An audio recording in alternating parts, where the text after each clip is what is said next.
What's going on, guys? Justin here from JT Sports Cards, here with episode number 2 of Fantasy Football Flipping. I do apologize. I was intending to have an episode last week. I'm hoping to make this a weekly segment. I did purchase another card off eBay, but it never got here. It's still kind of stuck in transit right now. I know they've been having a lot of delays and stuff with the Postal Service due to COVID and whatnot. So we might have a week down the road where we have 2 episodes, but yeah, that's kind of what happened there. But very excited to have this to share with you guys today. I would recommend you guys check out episode number 1 if you haven't seen that one already. That was over David Montgomery. And basically, I'll kind of talk a little bit more about the series in that video. So I definitely would recommend checking that out. But just in short, I'm doing the series where I'm going to be purchasing single cards of players that I like for fantasy. In the off season, I'm looking at more like sleepers, undervalued players, and then during the season, focusing more on waiver wire pickups or players I think might be good to trade for. I'll talk a little bit about the card itself, why I bought that specific card, and then my plan is to be selling these cards during the season. And hopefully making some money off of it. But yeah, so that's kind of the series in general. So we'll go ahead and get into episode number 2 here. I'd also would like to plug, Jacob had a break of Goodwin Champions last week, I believe. Yeah, and it's a very unique product out of Upper Deck. And we hit a very big card, arguably one of the biggest cards we've ever pulled, either one of us in our lifetime. So I would recommend checking that out. It was a super fun break. So, but our star here of episode number 2 of Fantasy Football Flipping is Brandin Cooks, wide receiver now for the Houston Texans. So this is going to be his 2014 Topps Chrome refractor card. So 2015 was the last year for Panini products. Oh, 1 second, guys. I did not have my stand. I thought I had that right by me. Apologize about that. I was saying, so 2015 was the last year for Topps that had the license for football. So a lot of new collectors nowadays, they're more familiar with Panini products. But, for a long time, Topps was the only, or one of, I guess Panini had the license back then too, but they weren't producing Prism, I believe or they weren't at that time for sure. So this is what I would consider the equivalent of either an Optic Silver or, you could say a Prism Silver potentially. Yeah, Topps Chrome was a very big product back in the day, and yeah, this is a very, in my opinion, it's a collectible product. The only downside is, again, new collectors might not be as familiar with the whole Topps Chrome football products. They're more familiar with Optic, Prism, and stuff like that. So they just might not be as aware of Topps Chrome as a product. It might not be as sought after. So that's just one little potential negative against this particular card. But I think Brandin Cooks is going to be a really good player this year, and it's going to be a guy to watch. So going into that, so currently based upon 4for4, their ADP rankings right now for fantasy, Brandin Cooks is being drafted as wide receiver number 36, and that's in the last pick of the 8th round in 12-team leagues. I think that's way too low for Brandin Cooks. I think he is going to ball out this year for the Texans. So last year, Cooks did not have a very good year. That's for sure. The Rams were just really very poor offensively last year. Cooks missed some games with some concussion issues, which has kind of been a issue for him along his career. So that's kind of what's causing his draft value to decrease this year.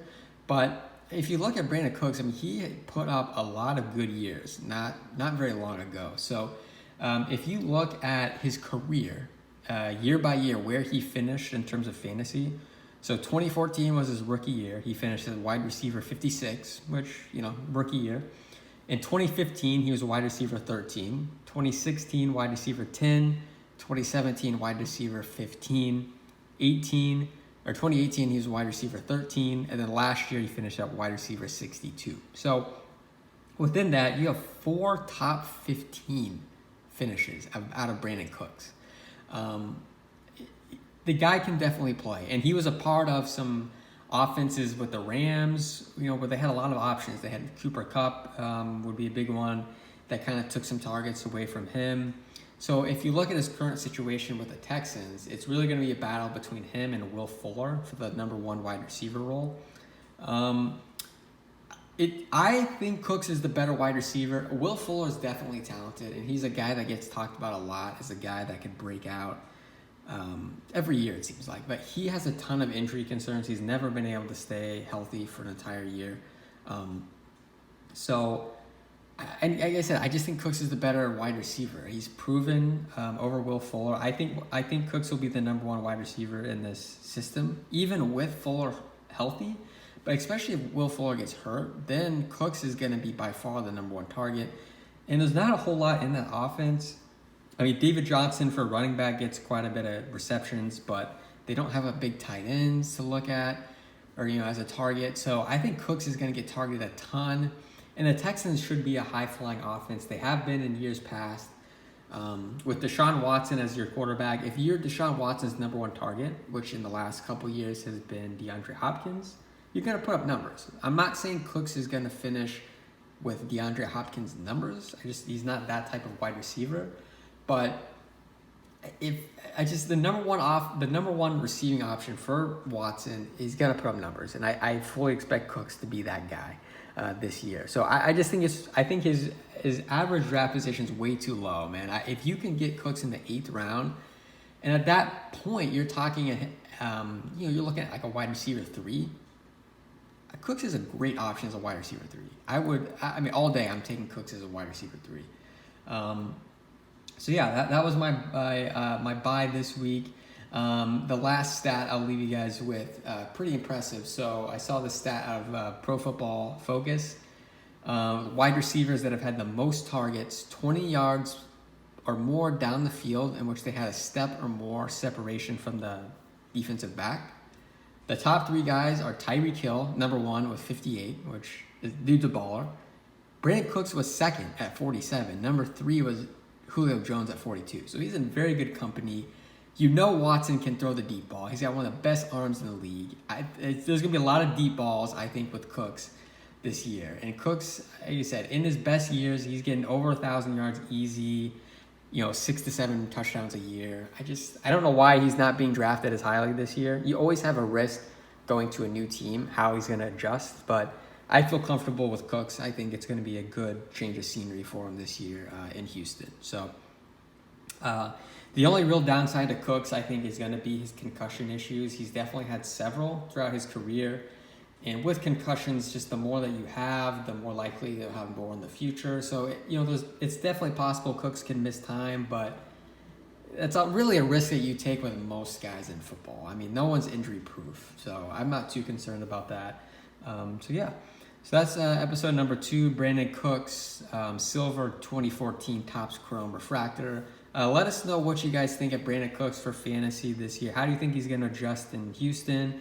Do you think Will Fuller is going to be the number 1 wide receiver in that option or in that offense? Let us know what you think. Leave a like. Hope you guys subscribe. Like I said, this will be a weekly segment, hopefully going forward. And yeah, we really appreciate all the interaction. The support on the channel lately has been great. It's just been great. So I appreciate you guys a lot, all the support. Hope everybody's doing well. And with that, we'll end episode 2. Stay tuned for episode number 3 coming soon.